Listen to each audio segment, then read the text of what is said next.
Do you think that violence is a good countermeasure for...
This guy just cracked out the retractable baton. I'm gonna stay away from him.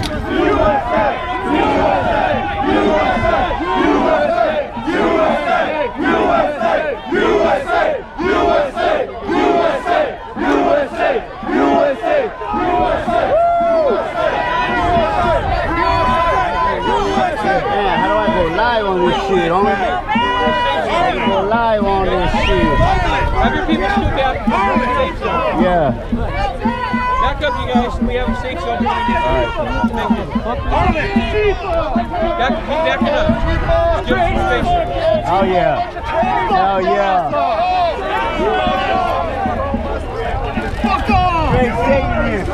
Straight Satanist. So for those that are watching right now, this group right here is split between counter-protesters and the main protest group, which is very complicated, but you have the anti-sharia group here right in front of me, and then you have the counter-protest group here on the left. Muslims kill children every day! They rape children every day! They taught us that, dog. They taught us a lie, man. Provide the platform for fascists. Tim Pool provides the platform for fascists. Tim Pool provides the platform for fascists. Tim Pool provides the platform for fucking fascists, and he's a fucking fascist. I'm giving you a platform right now. You are. I give a platform to everybody. Thanks, man. World. Tim Pool is providing a platform for fascism, including yourself, under the guise of unbiased journalism. I'm giving you a platform too. Because people want to fucking dox me, you dumb fuck. Do you think that violence is a good countermeasure for... Hey, what are you? So this is a rainbow "Don't Tread on Me" flag. Is this a pro-LGBTQ libertarian flag? Absolutely. So I've heard people across the street say that no one over here is pro-LGBTQ, that they weren't. Well, that's the one thing that people don't really understand. This movement, when it comes to the silent majority, is not your typical GOP. We're not your typical GOP. I'm not a Republican, and that's what freaks people out. Is I'm a centrist, I'm a common sense. My best friends are gay. My family, my ohana in the islands, they're lesbians, they're trans. I hang out with them every time I go. I love them. It's not my place to be God. It's not my place to judge. It's my place to see the heart of a human being and protect the citizens of this country and stand up for what is right. I'm not here to protest Islam. I'm here to protest Sharia law that treats women and murders children and stones them and gays and throws them off the building. That is unconstitutional to the United States of America. But we have a massive gays for Trump movement here in Southern California. And yeah, a lot of us here, we don't care if you're gay or you're straight or you're black or you're white or you're lesbian. That is what the media has told you. And I'm not anti-LGBTQ. Add anything else, I'm not. See? See, and that's what I'm talking about. That's what I'm talking about. Martin Luther King from Birmingham jail. We try to fight this. But who they coming for? They come right in. Back up, guys. And you gotta look, and now she got a point here.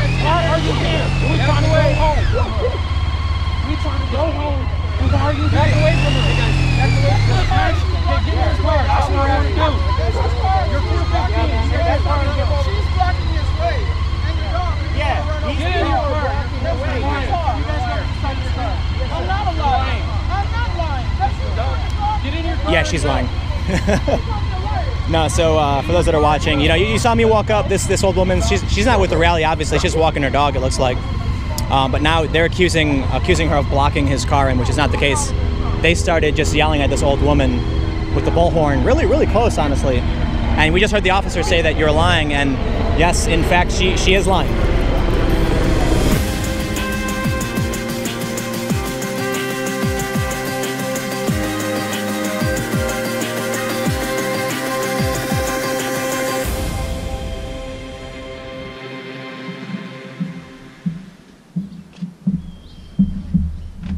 Well, that about wraps up today.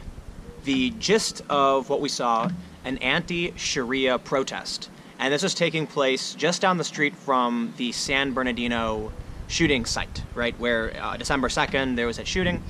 And so this group came and they were having an anti-sharia law protest. And we saw counter-protesters show up. Now, I'll give you a quick rundown, I suppose. So look, the anti-sharia law protesters, it's just that simple. Many of them were Trump supporters. They're right-leaning. There were libertarian flags. There's actually rainbow libertarian flags, LGBTQ supporters. But the general idea is that, you know, the people who were here don't want Sharia law, which is Muslim religious law. And they, you know, they're waving flags, holding signs that said 100 Sharia courts in the UK, we must be vigilant, and things like that. And they're worried about some stories we've heard in the press about man, I don't even want to get into some of that stuff, but female circumcision and things like that, and Sharia courts in the UK, and so they're worried, right? So that's why they come out and protest. The counter-protesters were saying that, look, there is no Sharia law in the US, and the Constitution won't allow it either, so these people are out here protesting for nothing, and it's just hate-mongering and pushing fear. The reality is, regardless of what these protesters set out to do, regardless of what the anti-Sharia protest was or what the counter-protest was, they were just protesting each other. And this is a trend that we've seen over and over again at many of these events, whether it's a free speech rally, a Trump rally, whatever. It just turns into the right protesting the left protesting the right. You know, I actually interviewed on my live stream one of the people who identified with Antifa for quite some time, at least over 10 minutes, maybe longer, where he said that he also does not agree with Sharia law. And I asked this of many people on the anti-Sharia law side, are you opposed to fascism? Would you be anti-fascist? And they said yes. And so the reality is the core of their arguments, right? The counter-protest also disagrees with Sharia, and the anti-Sharia law also disagrees with fascism. So on those two issues of which they're protesting, they agree. Now, obviously, they disagree on a whole lot of other things, but it's just so strange to me to see two groups that at the core of the issue would probably agree on it, but you know what I see? I see people who are just protesting each other. It's about the right and the left, it's about winning. It's not about each individual cause, though the people are for their cause, right? Antifa really does want to fight fascism, and the anti-Sharia law people really don't want Sharia. At the end of the day, it's just about politics. You know, it's like someone told me, these people at the anti-Sharia law protest would be at a free speech rally. And the counter-protesters, they're Antifa, so they would show up. Now, here's what I want to get into specifically. I want to talk about the left and some of the problems that need to be pointed out. First, I have a lot of people tweeting at me, once again, the same thing we've heard over and over again, that I don't interview enough people on the left. Well, what I will say is that a couple of last videos I did were interviews with people on the left. I think the last interview I did was. And today on my live stream, I actually interviewed more people on the left than on the right. Here's a core issue. It doesn't matter what your stance on an issue is. It matters if you talk about it.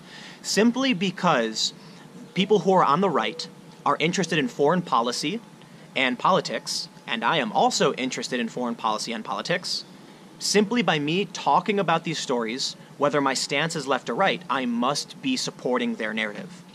It doesn't even matter what I believe. This is the ridiculous behavior that I'm mostly only seeing from the left. Because the strange thing is, and I've talked to people on the right about this, is that even though I put out content that disagrees with their narrative, they still tell me they like it, they appreciate it. Yet people on the left don't even want me talking about it. And this isn't new. During Occupy Wall Street, I had someone come up to me that pulled me aside and said, because I'm independent, I have to support the narrative of the left or else. They physically threatened me and said if I didn't support them, they would attack me. And sure enough, they did attack me. I was attacked in the street several times.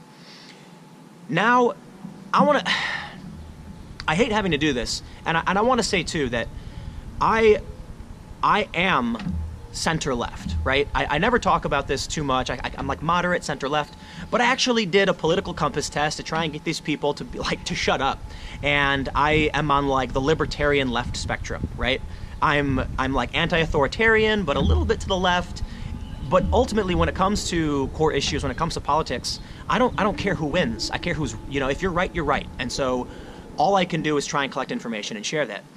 But what are we seeing now with the left? Well, I'm going to cite here Lacey Green, who has taken it upon herself to communicate with anti-feminists and open a dialogue. And I believe that's admirable. You know, I know Lacey, she's a friend of mine, and I respect her for wanting to come out and have a real conversation because that's how we progress, that's how we move forward. But what ends up happening, she gets attacked. People start sharing her personal information. These are people on the left just trying to take her down. And this is crazy. She's simply trying to have a conversation. Now they're accusing Chris Reagan of being a white supremacist. The guy, as far as I know, is a Puerto Rican Bernie Sanders supporter. But no, now he's a white supremacist. What I saw today in San Bernardino was kind of shocking to me. You had this woman on the microphone flat out say, do not have conversations with these people. That is terrifying to me. Because if you don't have conversations, you're just going to be divided. And there's just going to be violence. There will be no progress. And it will always just be factions fighting each other. We need to have conversations. That's how we end the violence. That's how we come together. It's how we make positive changes. If you know someone who has an opinion you don't like, how do you change that opinion? You sit down with them. You talk to them. But what happens when I sit down with people who are considered far-right or Trump supporters? I get called a fascist, a Nazi sympathizer, alt-right, simply for interviewing these people. But the reality is, like I said before, the people who are criticizing it don't even watch the videos I make, which is another problem. The people who need to hear this message aren't going to hear it. They're just going to look at the thumbnail and say, oh, he's talking about something that people on the right are interested in, therefore he must be right-wing and I don't even want to watch it. People have been tweeting at me saying, Tim, you said you weren't going to cover these things anymore. And, you know, that's true, I said that, and I really don't want to. In the instance of Portland, the Max train incident made it a national story, and today it was a nationwide anti-Sharia event. So I guess what I was trying to get at is, you know, there are these little free speech rallies that pop up here and there, and I went to Boston, and I feel like that was a mistake, and those I want to avoid. But if there's a national story, you know, if it's dominating the Twitter trends, if it's what everyone's talking about, then yeah, I'll do my best to cover it. If people are asking for information, I will do my best to get them that information. So it's not, you know, it's not about what I want to do, it's about what I should do. Now, I am talking with Luke Rudkowski of We Are Change about going to Korea. I've been talking about Korea, and I think we're going to do it. I think we're finally going to go and just maybe get away from the American nonsense. But the reason I bring up Luke is that today, at the New York event, Luke, you know, look, I don't know where Luke fits on the political map. He's like a libertarian, crystal-wearing hippie dude. I've known him for years. He's definitely not right. He's ragged on Trump nonstop. He's ragged on Hillary and Deep State and all those things. He's really just kind of maybe libertarian contrarian of some sort. But they splashed urine on him and Lauren Southern. Look, what does splashing urine on someone accomplish? I just really don't understand. All it does is make things worse. And not only that, look, Lauren Southern is right-wing, and she's engaged in activism with identitarians in Europe, which a lot of people have criticized her for. Luke, on the other hand, is just hanging out with her. But I guess he's guilty by association, and he deserves being splashed with urine too. This is crazy. This is really crazy. And I say this a lot, but I really want to emphasize, you know, even Lacey Green, who many people consider to be like the epitome of SJW, is not, I'm sure, is not down with throwing urine on people. You know, even people who are considered kind of far left, not the fringe extreme left, are not okay with some of this crazy behavior we've seen about bike locks over the heads, splashing urine on people, fighting people. It's just ridiculous. There is a weird fringe group of people, but what I will say is that the people on the left aren't calling this out. And to be a little specific, I've had a lot of conversations with people where they talk about white terrorism. They flat out say, look, man, we've had, you know, the guy in Quebec, and he went into the mosque and he killed a bunch of Muslims. We have the guy in Portland, who they believe is a white nationalist. You have, you know, these other stories.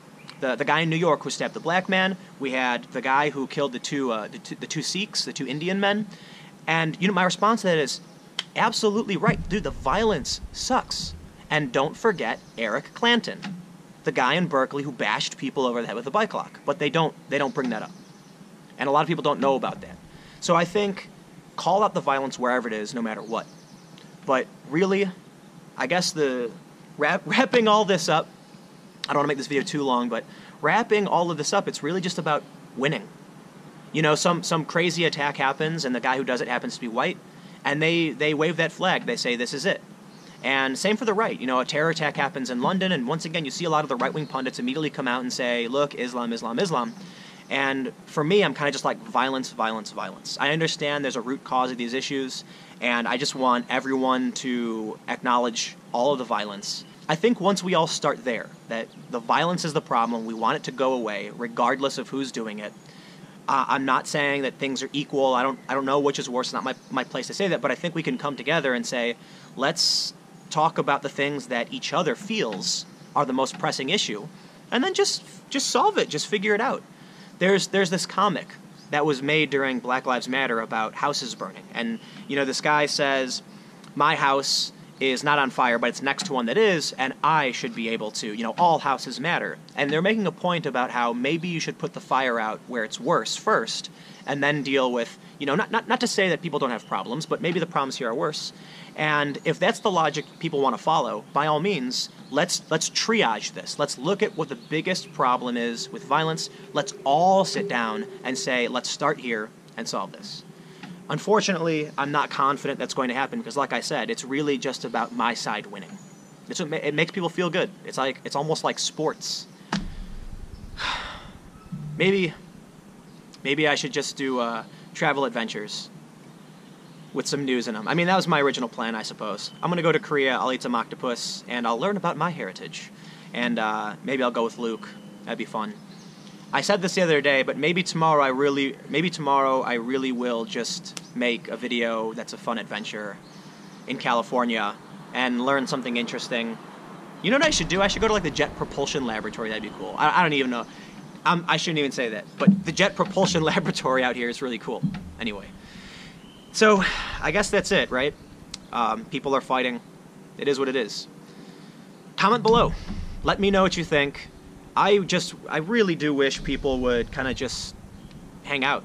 Hang out, have a beer. I went and hung out with Trump supporters. I hang out with feminists. I hang out with everybody. I just want to better understand people, and I wish everyone else felt the same and was really interested in just hanging out for a discussion.